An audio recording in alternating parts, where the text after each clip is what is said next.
उत्तर प्रदेश के बाराबंकी जिले में प्रशासन की ओर से ढहाई गई जिस मस्जिद को जिला प्रशासन अवैध निर्माण बता रहा है, सुन्नी सेंट्रल वक्फ बोर्ड का कहना है कि उनके दस्तावेजों में वो तहसील वाली मस्जिद के तौर पर दर्ज है। मस्जिद के प्रबंधकों का दावा है कि मस्जिद 6 दशक से भी ज्यादा पुरानी है। उत्तर प्रदेश सुन्नी सेंट्रल वक्फ बोर्ड ने प्रशासन की इस कार्रवाई को अवैध बताया है और इसे हाईकोर्ट में चुनौती देने का फैसला किया है। बाराबंकी जिले के रामसनेही घाट में तहसील परिसर में मौजूद गरीब नवाज मस्जिद, जिसे तहसील वाली मस्जिद भी कहा जाता है, को जिला प्रशासन ने अवैध निर्माण बताते हुए सोमवार को रात में बुलडोजर से ढहा दिया था। रामसनेही घाट तहसील परिसर में एसडीएम आवास के सामने स्थित ये मस्जिद वक्फ बोर्ड की संपत्ति के तौर पर दर्ज है और मस्जिद के प्रबंधकों का कहना है कि इसे लेकर कभी कोई विवाद भी नहीं हुआ है। हालांकि बाराबंकी के जिलाधिकारी आदर्श सिंह कहते हैं कि संबंध में संबंधित लोगों को 15 मार्च को ही नोटिस दिया जा चुका था और प्रशासन इसे कब्जे में भी ले चुका था।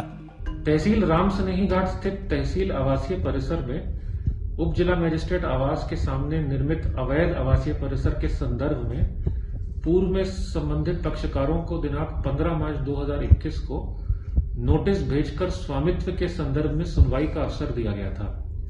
नोटिस तामील होते ही प्रश्नगत आवासीय परिसर में निवास कर रहे लोग परिसर छोड़कर फरार हो गए थे। तहसील आवासीय परिसर में स्थित प्रश्नगत निर्माण को सुरक्षा की दृष्टि से तहसील प्रशासन की टीम द्वारा दिनांक 18 मार्च 2021 को अपना कब्जा प्राप्त कर लिया गया था। माननीय उच्च न्यायालय इलाहाबाद खंडपीठ लखनऊ द्वारा रिट याचिका संख्या 7948 MB ऑफ 2021 में पारित आदेश के क्रम में पक्षकारों का प्रत्यावेदन दिनांक 2 अप्रैल 2021 को निस्तारित करने पर यह तथ्य सिद्ध हुआ कि प्रश्नगत आवासीय निर्माण अवैध है। इस आधार पर उप जिला मजिस्ट्रेट न्यायालय रामसनेही घाट पर न्यायिक प्रक्रिया के अंतर्गत वाद योजित किया गया। प्रश्नगत प्रकरण में न्यायिक प्रक्रिया के अंतर्गत पारित आदेश का मौके पर अनुपालन दिनांक 17 मई 2021 को करा दिया गया है। मार्च में दिए गए नोटिस के खिलाफ मस्जिद प्रबंधन कमेटी ने हाईकोर्ट में याचिका भी दायर की थी। यही नहीं, इलाहाबाद हाईकोर्ट ने 24 अप्रैल 2021 को एक याचिका की सुनवाई के दौरान कोविड महामारी को देखते हुए 31 मई तक ऐसी किसी तरह की कार्रवाई न करने का आदेश दिया था। उत्तर प्रदेश सुन्नी सेंट्रल वक्फ बोर्ड के अध्यक्ष जफर अहमद फारूकी कहते हैं कि मस्जिद को गिराना सीधे तौर पर हाई कोर्ट के आदेश की अवहेलना है और बोर्ड इसे जल्द ही हाई कोर्ट में चुनौती देगा। बीबीसी से बातचीत में जफर अहमद फारूकी कहते हैं कि स्थानीय प्रशासन की हठधर्मिता के अलावा मस्जिद को गिराए जाने का कोई और कारण समझ में नहीं आता है, क्योंकि एसडीएम के आवास के ठीक सामने मस्जिद थी और शायद ये बात उन्हें पसंद नहीं थी, क्योंकि और कोई वजह तो लग नहीं रही है। लोकल कमेटी हाईकोर्ट गई थी, फिर भी बिना कोई नोटिस दिए एसडीएम ने ऑर्डर भी पास कर दिया और अपने ही ऑर्डर की तामील कराकर मस्जिद को गिरवा भी दिया। सबसे बड़ा सवाल तो ये है कि आखिर ऐसी क्या जल्दबाजी थी कि हाईकोर्ट के आदेश के बावजूद ये कार्रवाई की गई। हम 2-4 दिन के भीतर इस कार्रवाई के खिलाफ और इसकी जांच के लिए हाईकोर्ट में याचिका डालेंगे। सुन्नी सेंट्रल वक्फ बोर्ड की ओर से जारी एक बयान में कहा गया है कि वो मस्जिद की बहाली, उच्च स्तरीय न्यायिक जांच और दोषी अधिकारियों के खिलाफ कार्रवाई की मांग करते हुए हाईकोर्ट का रुख करेगा। जिला प्रशासन का दावा है कि यह कार्रवाई कानूनी तौर पर की गई है, लेकिन जिलाधिकारी या फिर जिले का कोई प्रशासनिक अधिकारी इस बारे में किसी सवाल का जवाब नहीं दे रहा है। रामसनेही घाट के निवासी अदनान आरिफ कहते हैं कि मस्जिद यहां तब से है जब तहसील परिसर बना भी नहीं था।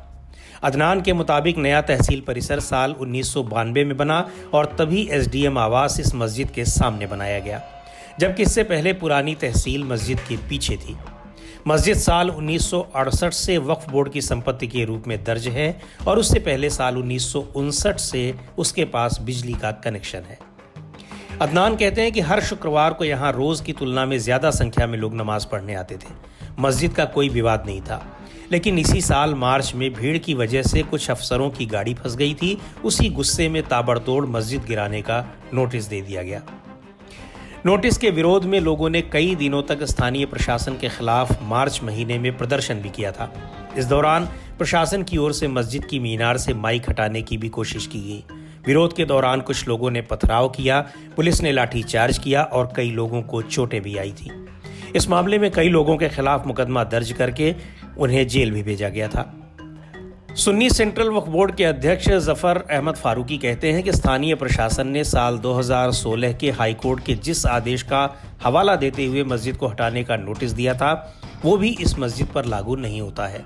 उनके मुताबिक ये आदेश सार्वजनिक संपत्ति पर बने उन धार्मिक स्थलों के बारे में दिया गया था जो साल 2011 के बाद बने थे। गरीब नवाज मस्जिद न तो किसी सार्वजनिक संपत्ति का अतिक्रमण करके बनी थी और न ही 2011 के बाद बनी है।